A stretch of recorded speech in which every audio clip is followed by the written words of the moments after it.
આજીવન શિક્ષક પૂજ્ય સીતારામ બાપુના અધ્યક્ષસ્થાને વાલીઓનું સન્માન. સ્વાતંત્ર્ય સેનાની શ્રી પ્રેમશંકરભાઈ ભટ્ટ બાલ મંદિરના ઉપક્રમે તારીખ 16 એપ્રિલના રોજ સત્રાંત ઉત્સવ યોજાઈ ગયો.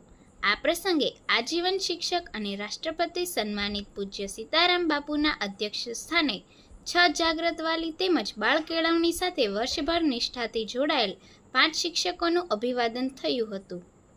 બાળકોને નિયમિત રીતે બાલ મંદિર પરિસરમાં કાળજીથી લાવવા મૂકવાની વ્યવસ્થા કરતા રિક્ષા ચાલકોનું પણ 65 બાળકોના વાલીઓની પ્રેરક હાજરીમાં અભિવાદન કાર્યક્રમનું મુખ્ય આકર્ષણ રહ્યું. શિશુ વિહાર સંસ્થાના પ્રમુખ શ્રી રાજેન્દ્રભાઈ દવેની પ્રેરક ઉપસ્થિતિમાં બાળકો દ્વારા તૈયાર કરેલ સાંસ્કૃતિક કાર્યક્રમ અને વેશભૂષાને માણવા માટે શહેરના 250થી વધુ નાગરિકો પધાર્યા હતા. સમગ્ર કાર્યક્રમનું સંકલન શ્રી અંકિતાબેન ભટ્ટ દ્વારા થયું હતું.